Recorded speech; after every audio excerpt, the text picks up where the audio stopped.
how sometimes at work, especially let's say at the end of the day on a Friday or maybe the day after a big deadline, you still get all the work you need to done, but it might not be the best work you've ever done, and certainly attention to details probably not all the way there. Or I suppose if you're still in school, then maybe senioritis would be a good example. Well, that's pretty much what this game felt like for the Kraken, and honestly, I wouldn't be surprised if the same ends up being true for the next one in Arizona on Monday. What's cracking, everybody, and welcome back to Kraken R&R, where the Seattle Kraken do take care of business by defeating a terrible Blackhawks team 7-3. But while it does look ugly on the scoreboard, it was far from the best played game by the Kraken, and as far as attention to detail, there was probably some of that needed to be a little bit better, especially defensively. But at the end of the day, a win is still a win, and 2 points in the standings is still 2 points in the standings, with which the Kraken, after having gotten the important one out of the way in the previous game, locking up that spot in the playoffs, with this win, they do guarantee they'll be at least the first wild card, and still have a chance with the Kings losing to the Avalanche to jump the Kings and get that third spot in the division.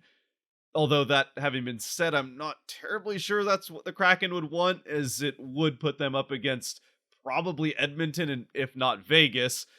which could be a tougher matchup than the winner of the Central, which is who they would get if they just stay in this top wildcard spot. Again, like we said in the last one, no matchup is going to be an easy one, but especially with Edmonton rolling the way they are right now, if it was me, I'd kind of like to avoid them at the very least for one round. Which I suppose, while we're on the subject, and we probably will be until something's actually decided over these next 3 games, we do know for a fact that the first round matchup for the Kraken will be one of those 5 teams, either the winner of the Central, which could still be any one of the 3 that are in the top of it, or Edmonton or Vegas. There's no chance the Kraken can face LA anymore, or whoever gets the second wild card, but still a possibility that they could face either Edmonton or Vegas if they win the Pacific, and somehow the winner of the Central passes both of those teams, or if the Kraken jump the Kings and then face whichever one between Edmonton and Vegas finishes second. No matter who the Kraken end up facing though, with Edmonton also winning tonight, or last night as of when you're probably watching this, it does guarantee that the Kraken will be playing as the road team in the playoffs, whether that's as a wild card or as the 3rd seed in the Pacific, which means the first 2 games will be on the road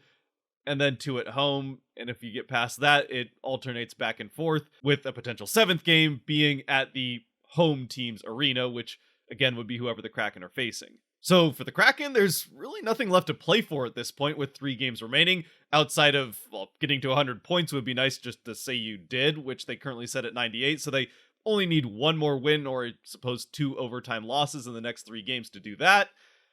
And again, considering they probably get a harder matchup by jumping the Kings and getting that 3rd spot in the division, while I don't think the team will be looking at it that way, it might be better if they just stay in the spot they're in, and if they lose out, they'll stay there with no chance of the Jets or any of the other teams passing them for that first wildcard spot. Though, with that having been said, losing out would go completely against what's probably the best thing the Kraken can get out of these last 3 games of the season, and that is just forming good habits for when the playoffs start.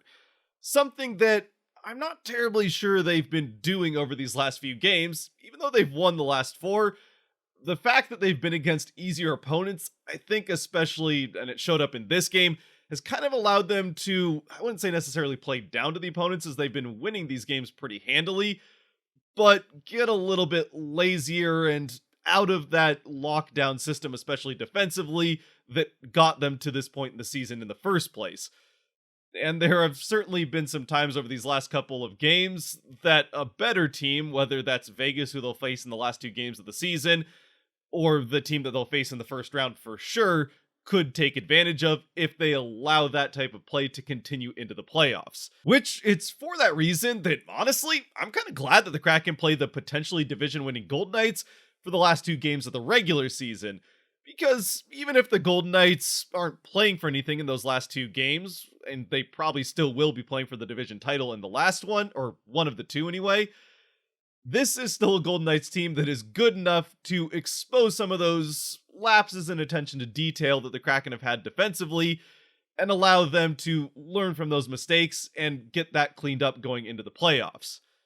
At least, hopefully, anyway. But again, only time will tell, and we still do have a game to get to. A game in which there was a last-minute scratch of Jaden Schwartz, who didn't come out for the warm-ups, and sure enough, he's now been classified as day-to-day, which honestly, at this point, especially with the guy that's been somewhat prone to injuries and is probably still dealing with something, having the Kraken just clinched a playoff spot, this could be a rest day and try to get him just a little bit of extra rest time prior to the playoffs. I wouldn't necessarily suspect that it's something that would keep him out come playoff time, but we've seen day-to-day things with Schwartz turn into a lot more than that in the past, so it's certainly something to watch. Other than that, Martin Jones also got the start in net in this game for the Kraken, which kind of points to the team looking at a platoon between him and Grubauer, assuming both are healthy come playoff time, and we'll get to why that's an assumption and not a guarantee. But even at that, I would expect that Grubauer will be the starter in Game 1. As we do now get into the game, though, even though we've mentioned a couple of times now that the Kraken defensively could have played this game a little bit tighter, which really shows up more in the second period than anywhere else, offensively, right out of the gate, this was very much the fast-paced, great forechecking, and opportunistic when it comes to taking advantage of opposing mistakes team that we've seen throughout the especially good parts of the season. And they nearly get on the board in the first couple of minutes as Beniers puts a pass that McCann just can't quite get his stick to, and had he done so, it would have been a tip-in goal, but it goes just past the stick of McCann, stays out, but not long after, still within the first 5 minutes of the game, it's Jesper Froden into the offensive end, having taken that spot from Schwartz at the last minute, eventually dropping a pass to Tolvanen and immediately taking a hit in the slot, but Tolvanen now has the puck, he fires off the shot and beats Mrazek glove hand to put the Kraken on the board 1-0. So Tolvanen picks up his 18th of the season, 16th with the Kraken, and again, already with the 2 great scoring opportunities and now 1 finding the net, this really did feel like it was going to turn into the high-scoring affair for the Kraken that I suppose it did turn into. But a minute later, it also feels like a game that could get pretty frustrating at times as, again, 50 seconds after Tolvanen finds the back of the net, it's Jones on Jones crime as Seth Jones is the benefactor of a nice passing play that actually starts with him and then a couple of spinning passes that work its way to the boards and then off the boards next to the net, then back out in the slot where Seth Jones just splits the Kraken defense, fires off a shot from right in the middle of the slot uncontested, and beats Martin Jones without really much Jones could do about it. Martin Jones, that is. And just to make things even more confusing, this play actually really started with Caleb Jones, who passed it to Seth Jones in the first place. So really, there's just Joneses all over the place. The 2 that play for the Blackhawks are actually related. They're brothers. Martin Jones, no relation to the 2 of them. And now with this goal, it leaves the Kraken jonesing for the lead back. I don't know, that was bad, I apologize, but we'll move on. And fortunately, we'll move on to more Kraken offense as they get back into the offensive end and get a couple of chances. Once again, it's the Beniers line out there creating the offensive pressure, which eventually leads to Alexiak getting a turnover, and then he just whips around and fires the puck towards the net. I don't even think he knew that anybody was there. He was just, I don't know, throwing the puck at the net, and when you do that, sometimes the good things happen. It's something we've talked about a lot this season when the team gets a little bit too in their head and tries to pass the puck too much. In this case, Alexiak's throwing of the puck towards the net actually turns into a great pass as it goes off of both of the skates of Eberle, who I don't even know if he saw this pass coming before it hit him,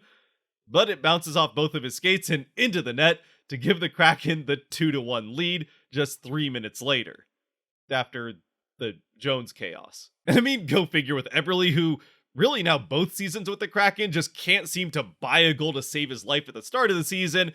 but when the end of the seasons roll around, the puck just can't stop finding him in front of the net, and now he has a goal in I think 4 straight games,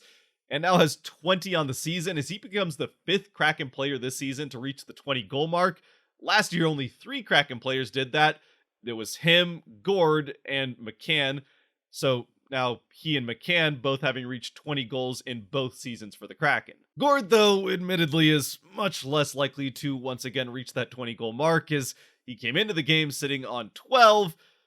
and he does get one more as there's a few power plays here to end the first period. It actually starts with a Blackhawks power play shortly after Eberle scores. Kraken kill that off without too much trouble, And the Kraken are going to get back-to-back power plays, or close to back-to-back power plays anyway, separated by about a minute, both on tripping calls on Brandon Tanev, who was quite frustrated at the second one. He just wants a scoring chance of his own, and he knows he's not going to get it on a power play because he doesn't play the power play. But towards the end of the second Kraken power play, they get a beautiful scoring chance. Once again, it's Eberle that has the shot. This time, though, he is robbed, not by a save by Mrazek, but actually a save by a defenseman who puts his stick right at the post. It bounces off his stick, up and over to the other side, where Yanni Gourde bats it not once, but twice out of the air, and the second one goes into the net to give him his 13th on the season and give the Kraken the power play goal and 3-1 lead going into the intermission. So, okay, I guess not everything's going into the net for Eberle, but once again, the puck found his stick right next to the net, and it still ended up in the back of it, even if it had to ramp off of a defenseman's stick who made a nice play. Then for his part, it's kind of a dang it considering he made that nice play, and then it ends up being for nothing anyway as Gourde bats it in out of the air. And then we get to the second period where, again, defensively, this was not the best period for the Kraken, and honestly, that mostly comes in transition, where they were just kind of sloppy in the neutral zone and towards the top of their defensive end, having a hard time getting the puck out of their defensive end, an uncharacteristically hard time getting the puck out of their defensive end when it was there. And a lot of these plays, they were able to recover from and prevent them from turning into high danger scoring opportunities, but it was the type of mistakes that very much would have turned into those high danger chances against better teams. Fortunately, the Blackhawks just weren't good enough to take full advantage of the opportunities the Kraken were giving them, so they're able to limit the danger of the shots the Blackhawks get, and Jones is able to make all of the saves that he can, right up until the Kraken make one mistake too many, and this one comes on a penalty kill. I suppose I should mention that the Kraken actually got the first power play of the period on another tripping call. That doesn't go anywhere, and then immediately afterwards, the Blackhawks get a power play, and it's on that power play that Adam Larsson, behind actually Chicago's net as he got a shorthanded chance, ends up getting called himself for tripping and sending the Blackhawks to what could have been 54 seconds of 5-on-3. It doesn't end up being 54 seconds of 5-on-3 because just a few seconds into it, Seth Jones scores his second to pull the Blackhawks to within 1. It's now 3-2.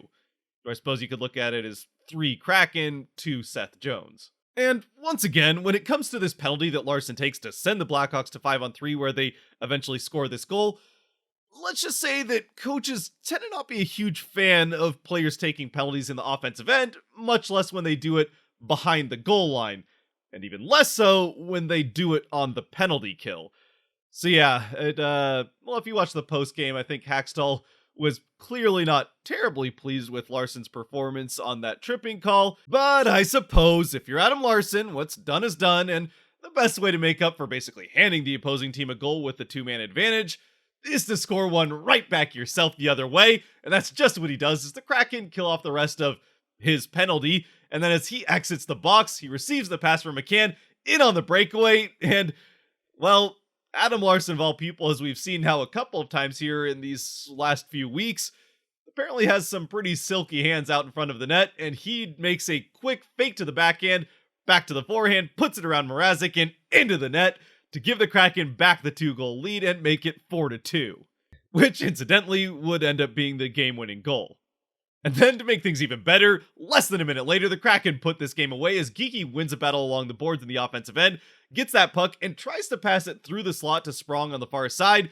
That pass is intercepted, but just as the guy for the Blackhawks who intercepted it tries to clear it out of the zone, Schultz is right there in his face. It goes off of Schultz's stick and ends up right to Sprong, the intended target in the first place. Sprong one-times it into the net to give the Kraken the 5-3 lead, and with a 3-goal lead against the Blackhawks more than halfway through the game,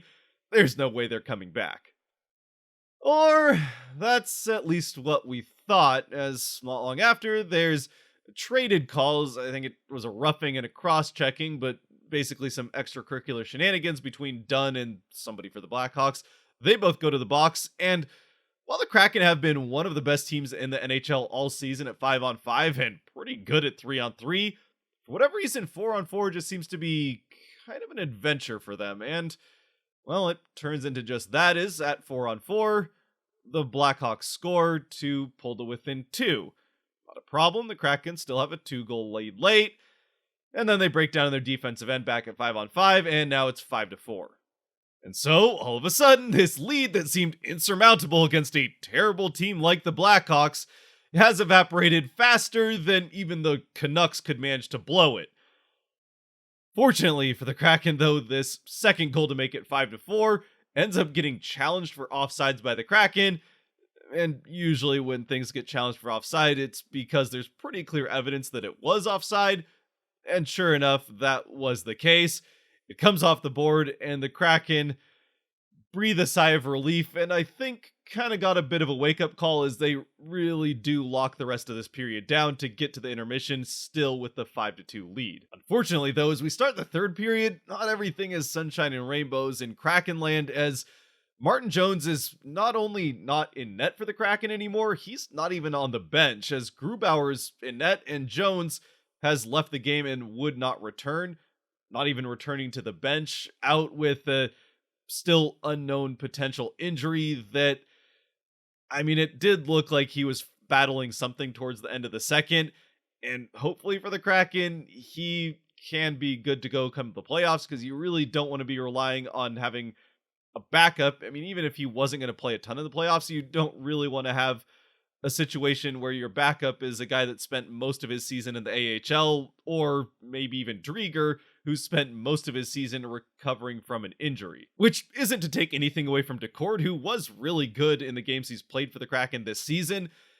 But again, come playoff time, that's probably not the amount of experience that you want in net. For Grubauer's part in this game, through the first half of this third period, the Kraken were back to some sloppy defense and making sure that Grubauer got nice and tested and warmed up into this game, as he had to make a couple of pretty nice saves in these first few minutes of the third period. He makes those saves, and eventually the Kraken put this away with 2 more goals. The first one coming not long after the halfway point of the third period, where the Kraken really started to clean up their act defensively and turn some of that momentum back the other way. And it's actually Bjorkstrand who takes advantage of a Blackhawks mistake, stealing a pass in the offensive end for the Kraken, immediately getting it through to the other side to McCann, who just fires it off on net without even really looking at the net. I think he was still looking at Bjorkstrand when he takes this shot. He beats Mrazek short side, gets his 39th of the season. It looks very good for him to reach 40, and puts the Kraken up 6-3. And then a few minutes later, thanks to another Blackhawks breakdown in their end of the ice, Sprong ends up with the puck just all alone in front of Mrazek. And just take a look at this screenshot and let me know what you think Sprong is going to do with it next. You might already know, probably having watched the game. No, he isn't going to take a shot. He's going to do the Alex Wemberg thing and pass it back to Geekie, who immediately shoots it in. And they end up scoring to make it 7-3, where the scoring would, mercifully for the Blackhawks, end up ending. Now, I will say for Sprong's part on this one and not taking the shot right in front of the net, he does get the puck on his backhand right in front of Mrazek and probably didn't have a great scoring opportunity, and also was perfectly positioned to see that Geekie was coming in uncontested to take that shot. So I think even regardless, he absolutely made the right play here.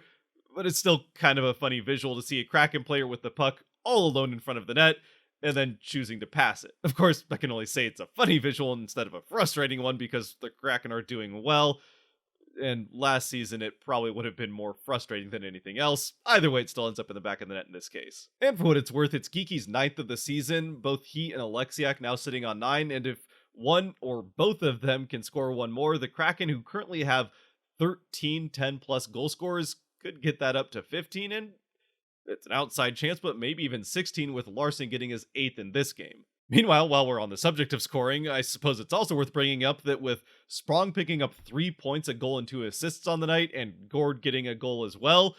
both of them are closing in on 50 themselves, with Gord now sitting 3-way at 47 and Sprong 4-way at 46. Again, that 50-point mark being significant, not just because it's a